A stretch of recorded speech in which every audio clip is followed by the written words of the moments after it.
Hello everyone, this is Oge's podcast, a podcast for social issues that bug us.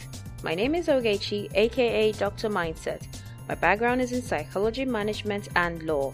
I am the lead consultant at Mindset Co, where I help people via life coaching services, dispute resolution, counseling, and resource management.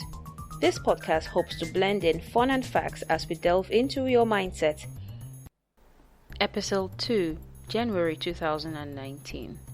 Loving Differently. When I chose this topic, I did not intend to talk about people's understanding on the language of love. When I'm talking about, I mean words of affirmation, quality time, gift giving, services, physical, those kind of things. What I intend to talk about today is non-monogamous relationships, well, in particularly polyamory or poly for short. This is a difficult one for me.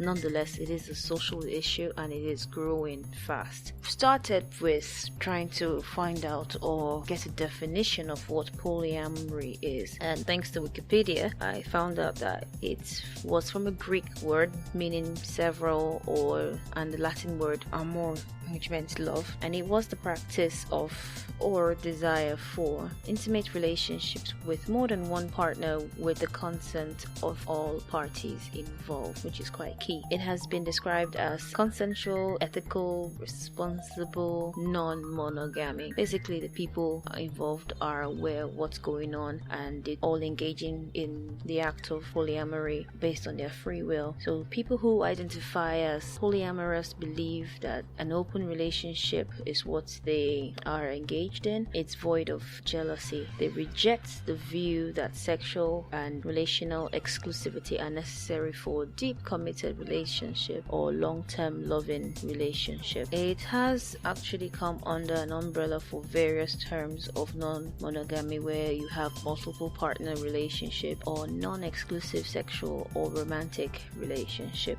Okay, it has a recurring theme or value which is centered around love, intimacy, honesty, integrity, equality, communication, and commitment. Let's look at this. How would you separate polyamory from monogamy or polygamy, which are the two ones that we're mostly familiar with in society? We understand monogamy to be the practice of marrying or being in a relationship with one person at a time, and we understand polygamy to be the multitudes of that, where it's a practice or custom or having more than one wife or husband at the same time. And we know in traditional settings it's usually okay for a man to marry more than one wife, and in some countries it's vice, where the woman can marry more than one husband in polygamy, and exclusivity is key in monogamy for each partners involved. With polyamory, it's basically free for all, but there is an understanding that they are all involved in this form of loving willingly and openly. There are some benefits to being in a polyamorous relationship,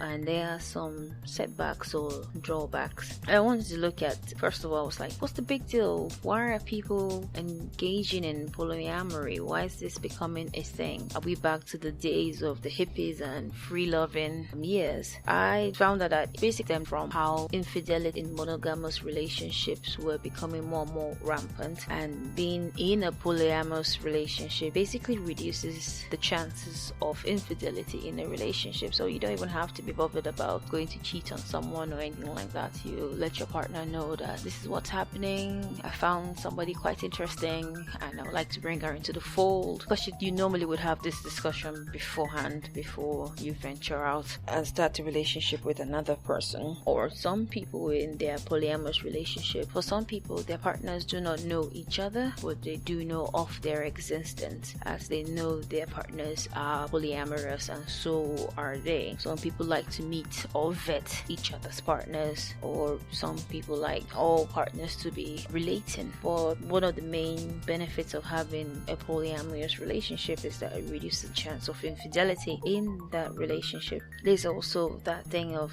satisfaction.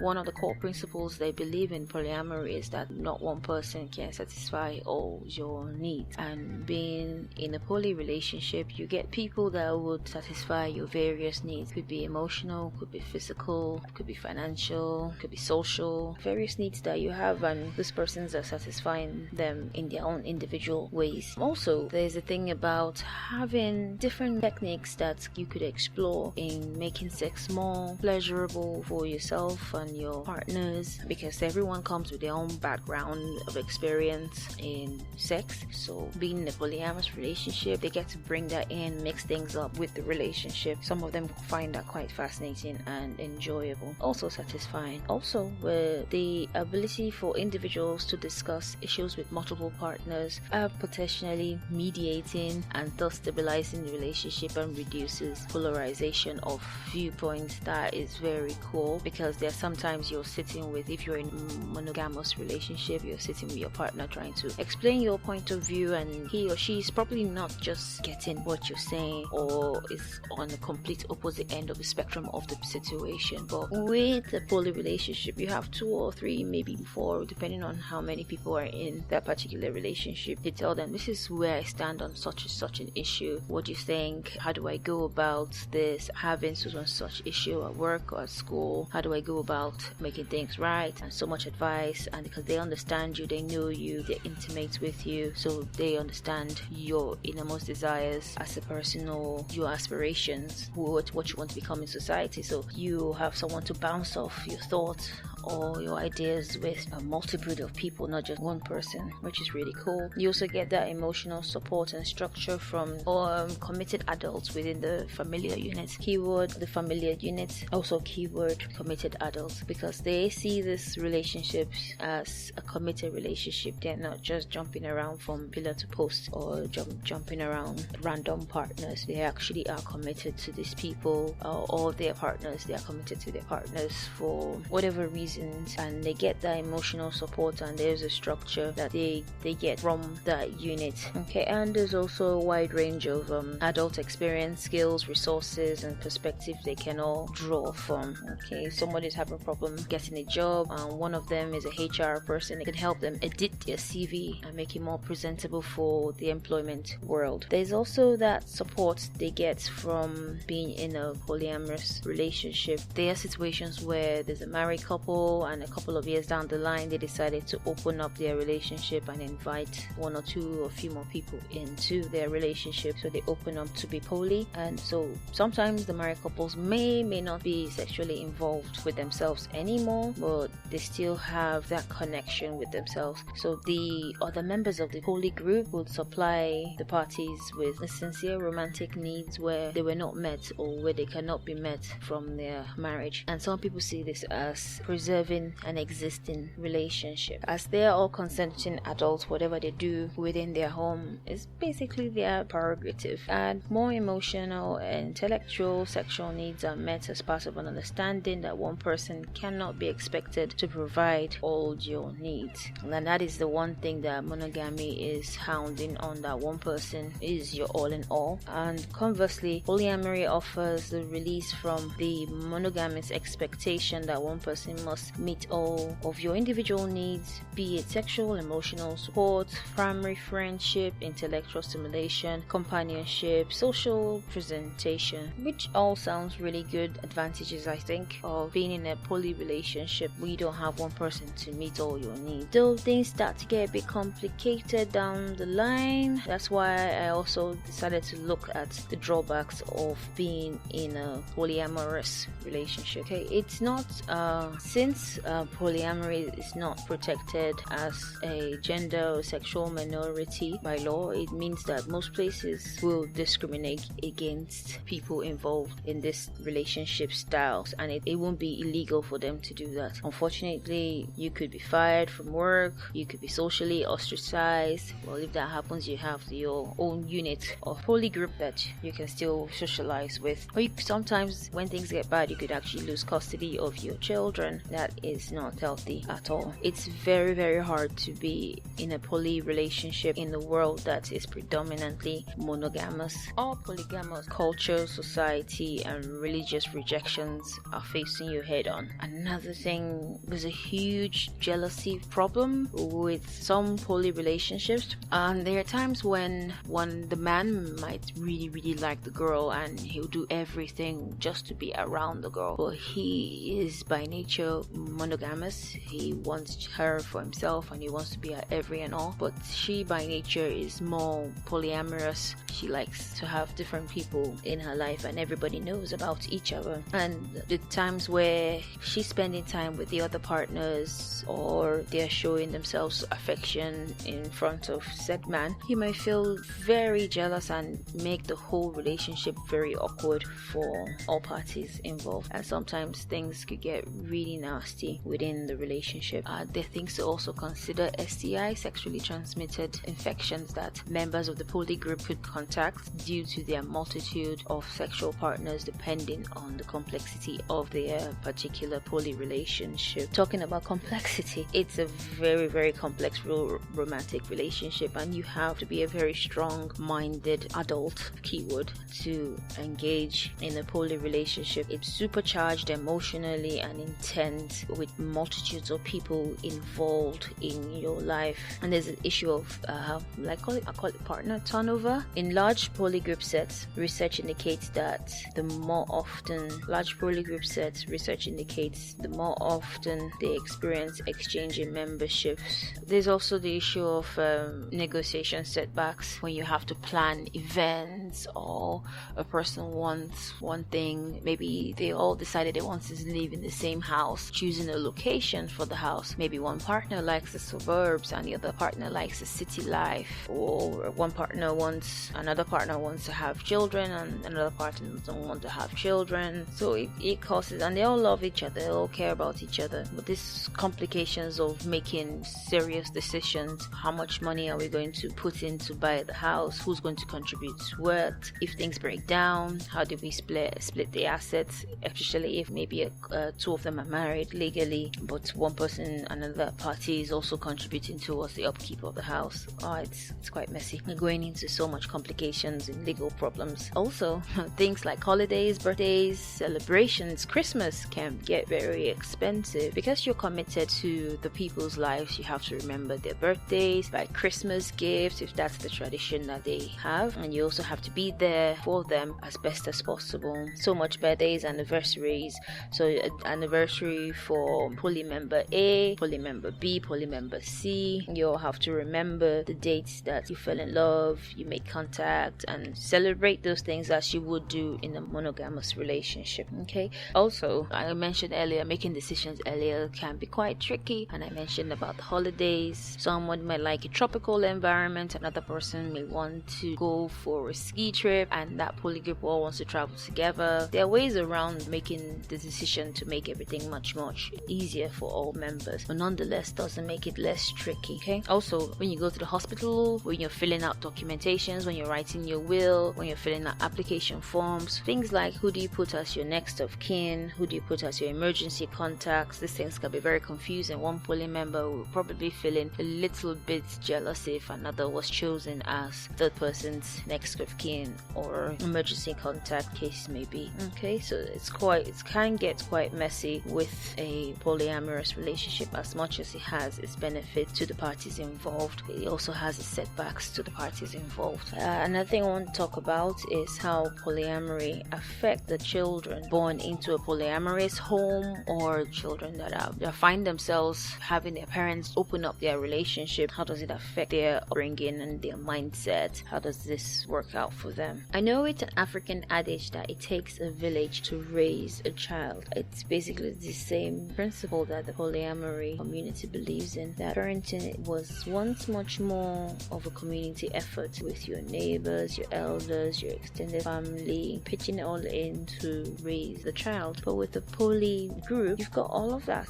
in one family unit and they all pitch in to raise the child, which is by any means always a good thing. Hard for a single parent raising a child alone, that much harder anyways. Harder for a single parent raising a child than it is for a couple raising a child, and the belief is that the more parties involved in helping out in the raising of a child or children, the easier it becomes for the adults involved. There is the issue of having a full house when you have so many children or so many parts of your family unit. Mastering logistics can be a serious challenge, especially around the holidays, and there might be so many issues around Christmas. Whose family house where do we go for Christmas? Do we go for members A, members B, or members C? Or probably if they have Easter, birthday seasons may clash, football games, things like that. A lot of family pack all of these things into 1 week normally. How much more a poly family who has very full house and they have so much events to go to, how they decide which one they will be more inclined to attend. A poly family can continue to expand. All the families are super accepting. Everyone is happy. They're all involved. They like what is happening. There's nothing wrong with that. The only issue is that there's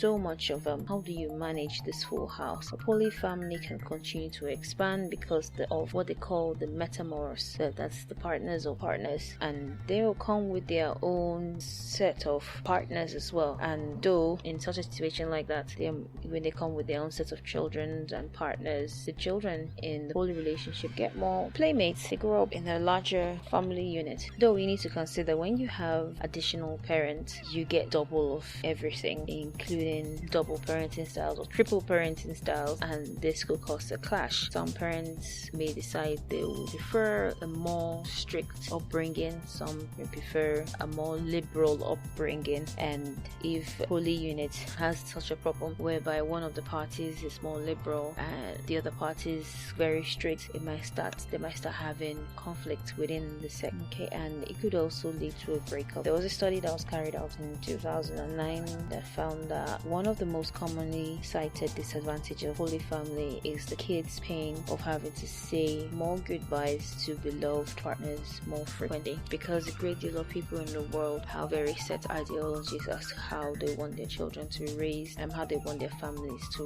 run the particular family unit, mother, father, and child. But when you have the poly unit, you have to open that up. You open yourself to new experiences, and not many of them are able to tolerate what comes with that as well. There's also something to consider in relation to time and attention that is so divided amongst the poly sect. You have the time and attention that typically parents, mother, father will focus on the child. Pay attention to their growing up phases, pay attention to what is happening in their lives, keeping up to date with their schoolwork, what kind of friends are they keeping up with, and then you have to also keep up to speed with the multi-relationships that is also going on within the poly household. The limited time that the poly party spend with their kids, also the amount of time the kids spend with their parents. Children have very attention demanding or attention seeking by nature. They want to be around you, they want to learn from you. As they grow older, you might find out that the children might start modeling the behavior of their poly parent in terms of how they relate with how they relate with other people, as any other normal, as any other regular family, and yet they might not be emotionally strong enough to handle the complexities of a poly relationship, and this could very well lead to a backlash from an unforgiving society. There are cases where a woman with multiple relationship partners is being tagged in an unfavorable manner as it against the man with multiple relationship partners, and this has its own backlash on the children as well when they get segregated by the outer community. Though they still have their own poly community to relate with, but you still have to relate with the outside, the rest of society as well. The bottom line with poly, from my understanding, is you've got to be adult, it's got to be consensual, everybody has got to be involved, all parties need to be involved in understanding that it is an open relationship. There's a huge setback with the jealousy bit.